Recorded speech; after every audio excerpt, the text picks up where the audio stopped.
Hello बच्चों, कैसे हैं आप लोग। आई होप कि आप लोग अच्छे होंगे और आप सबकी पढ़ाई भी अच्छी चल रही होगी। तो इस वीडियो में हम लोग करने वाले हैं अभी बिहार बोर्ड क्लास 7th की मैथ्स की बुक से प्रश्नावली 12.3 12.3 के क्वेश्चन नंबर 6 और 7 को 1 से लेकर 5 तक मैंने समझा दिया है। आप प्लेलिस्ट में जाइएगा, वहां पर आपको सब वीडियो मिल जाएगी। छठा क्वेश्चन कहता है निम्न को परिमेय संख्या के रूप में संक्षेप में लिखें। पहला जो क्वेश्चन था जो मैंने आपको बताया था 5th नंबर क्वेश्चन, इसमें कह रहा था विस्तार से लिखिए, तो आपको विस्तार से बनाना था, डिटेल में बनाना था।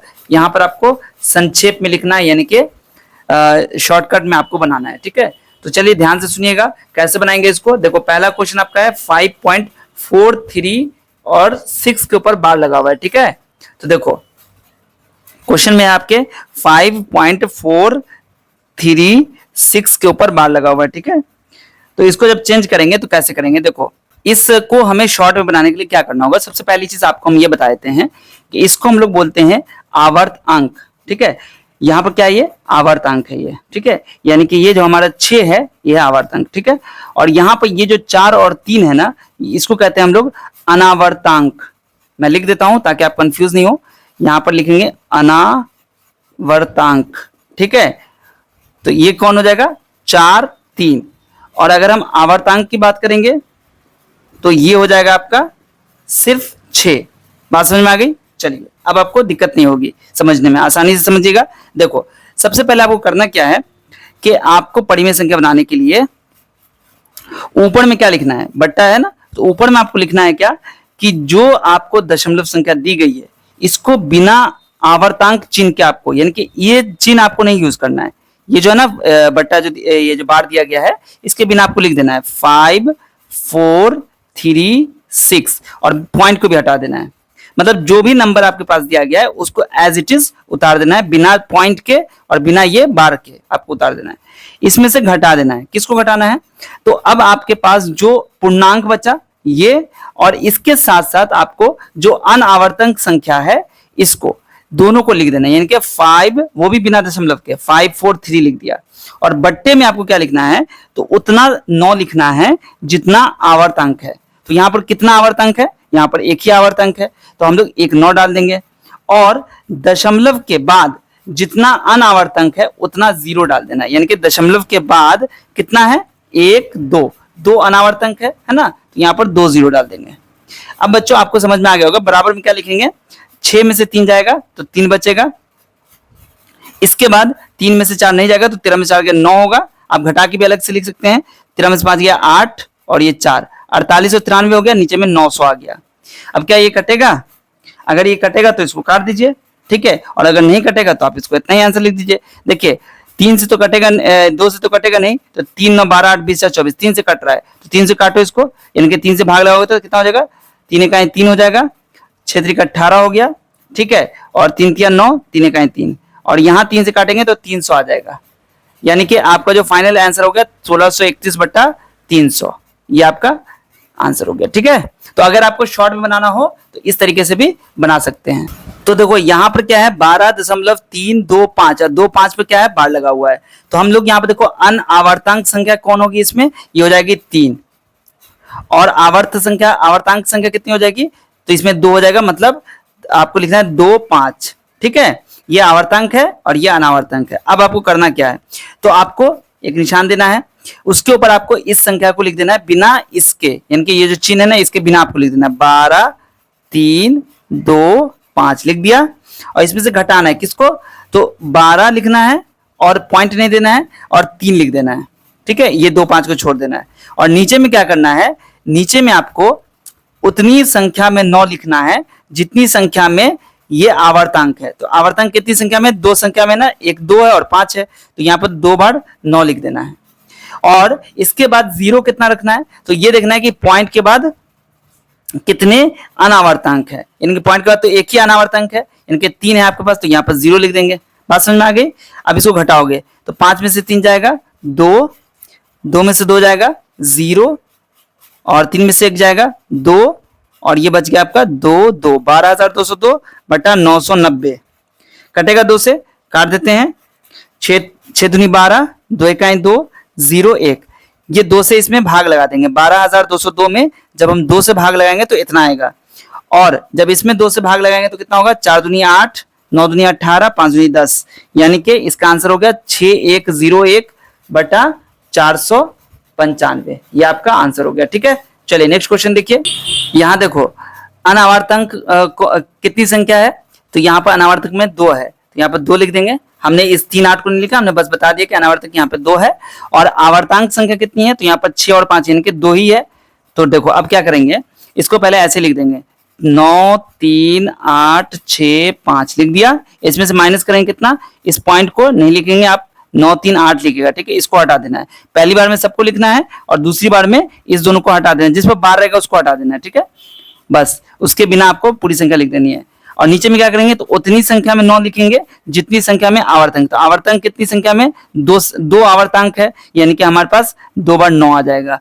और अनावर्तांक कितना है, 2, तो इसलिए जितनी संख्या में अनावर्तांक होगी उतनी संख्या में आपको 0 भी डाल देना है। हो गया, अब कितना हो जाएगा, इसको घटाओ, 15 में से 8 गया 7, 5 में से 3 जाएगा 2, और ये हो जाएगा 8, 18 में से 9 गया 9, और 2 में से 2 ही बचेगा 9, इनके 92,927 हो गया बटा 99,100।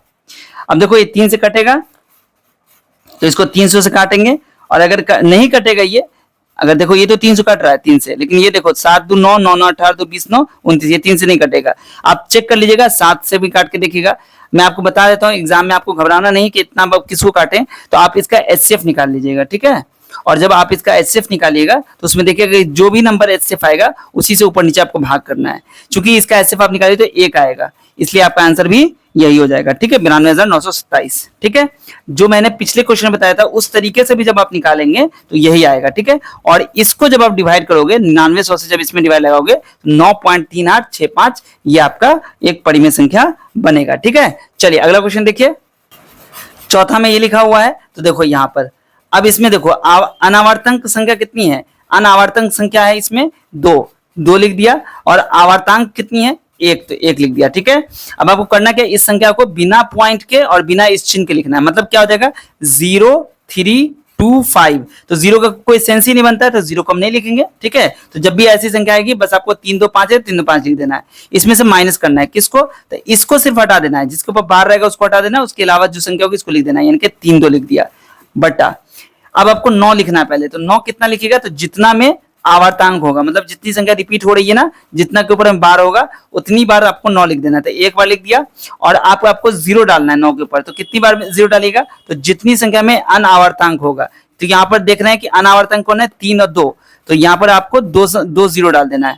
तो कितना बन जाएगा, 5 में से 2 जाएगा 3, 2 में से 3 नहीं जाएगा तो 5 से 9 2, 293 आ गया, और नीचे में कितना आ जाएगा 900। इसको भी आप काट के देखिएगा तो आपको ये किसी से नहीं कटेगा।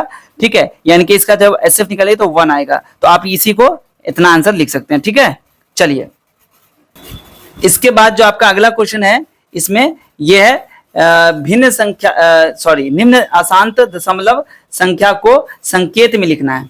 ठीक है, संकेत का मतलब क्या हो गया, इस तरीके से आपको लिखना है संकेत में। ठीक है, तो कैसे लिखेंगे, देखो जैसे कि यहाँ पर लिखा हुआ है 4 ध्यान से देखिएगा क्या लिखा हुआ है, 4.3454545। इसका मतलब एक चीज ध्यान दो, यहाँ पर 3 4 है, उसका 5 आया, फिर 4 आया, फिर 5, फिर 4, फिर 5 आ गया। इसका मतलब 5 4 5 4 रिपीट होगा, है ना। तो हम लोग इसको कैसे लिखेंगे, देखो इसको हम लोग ऐसे लिखेंगे, यहाँ पर मैं बता रहा हूं आपको। देखिए आपको लिखना होगा 4.34 और 54, और इसके बाद भी 5 4 है, तो 5 4 रिपीट हो रहा है, तो इसके ऊपर आपको ऐसे बार लगा देना है। ठीक है, बस इसी तरह से आपको लिखना है। इसके बाद जो आपका अगला है 82.32555, इनके 5 रिपीट हो रहा है ना, तो आपको करना क्या, यहाँ पर 82.325 लिख के इसके ऊपर ऐसे डंडा आपको लगा देना है, यानी कि बार लगा देना है। ठीक है, रेकरिंग कहते हैं इसको। ठीक है, चलिए उसके बाद है 0.254354 देखो 254 के बाद 354 आया और 354 रिपीट हो रहा है, तो आप इसको कैसे लिखोगे, 0.254354 और 3 5 4, तीनों के ऊपर क्या कर देना, आपको एक डंडा लगा देना है। ठीक है, बात समझ में आ गई। यहां पर आपको 2 5 4 लिखा हुआ है। ठीक है, और उसका 3 5 4 3 5 4 और 3 है, तो आपको क्या करना है 3 5 4 पे लगा देना है। उसके बाद आपको है 2 पॉइंट, देखो यहाँ पर क्वेश्चन देखो, पहले क्वेश्चन कह रहा है 2.32 1 4 5 1 4 5 1 4 5, यानी कि 1 4 5 रिपीट हो रहा है, तो इसको कैसे लिखेंगे 2.32 1 4 5, इसके ऊपर बार लगा देंगे। ठीक है, आई होप कि आपको समझ में आ गया होगा। चलिए, तो बच्चों 7वां क्वेश्चन क्या कह रहा है, निम्न अशांत दशमलव संख्या को संकेत में लिखें। यानी कि आपको इस तरीके से, यहाँ पर जो देखो ये है ना संकेत में लिखा हुआ है, इस तरीके से आपको लिखना है।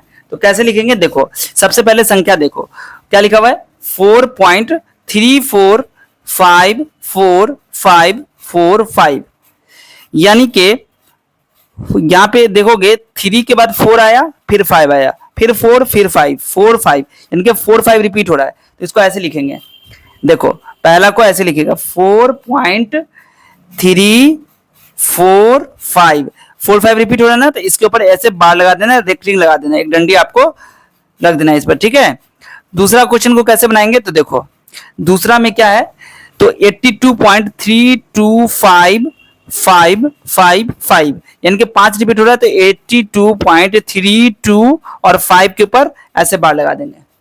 ठीक है, तीसरा क्वेश्चन कैसे बनेगा, तो देखिए 0.2543, फिर 5 आ गया, फिर 4 आया, फिर 3 आया, मतलब 543 543 543, तो यहां पर 543 रिपीट हो रहा है, तो 0.2 और 543 और 5 4 3 चूंकि रिपीट हो रहा है ना, तीनों पे एक ऐसे आपको डंडा लगा देना है। ठीक है, उसके बाद चौथा में क्या है 2.32 1 4 5 1 4 5 ऐसे, तो यहां पर देखो 2.32 और 1 4 5 रिपीट हो रहा है, तो 1 4 5 लिखेंगे और इसके ऊपर बार लगा देंगे। बच्चों एक चीज ध्यान देना, यहां पर बार अगर नहीं भी लगाना है तो आप जैसे देखो 4.345 लिखा हुआ है, इसके ऊपर बार लगा हुआ है, तो आप इस पे एक ऐसे भी और एक ऐसे लगा सकते हो। ठीक है, इस तरीके से लगा सकते हो, या नहीं तो 82.325 है, तो आप क्या करो इस पे बार लगा हुआ है, तो यहाँ पे एक पॉइंट लगा दो। अब चूंकि देखो 0.2543 में 543 पे बार लगा हुआ है, तो यहाँ एक दे देना डॉट, एक डॉट यहाँ देना है, ऐसे भी आप लिख सकते हो, मतलब यहां से यहां तक रिपीट हो रहा है। ठीक है, आप इस तरीके से भी बना सकते हैं। ठीक है, चलिए, तो आपका जो एक्सरसाइज था वो आज एंड हो चुका है। ठीक है, जितना भी क्वेश्चन था 12.3 का मैंने समझा दिया है, और आई होप कि आपको समझ में भी आ गया होगा बहुत अच्छी तरीके से। ये सारी चीज इसके बारे में दी हुई है जो भी मैंने आपको समझाया है। ठीक है, पिछली वीडियोस में। अब इसके बाद जो हमारा एक्सरसाइज आता है, चैप्टर आता है अध्याय 13 ज्यामितीय आकृतियों की रचना।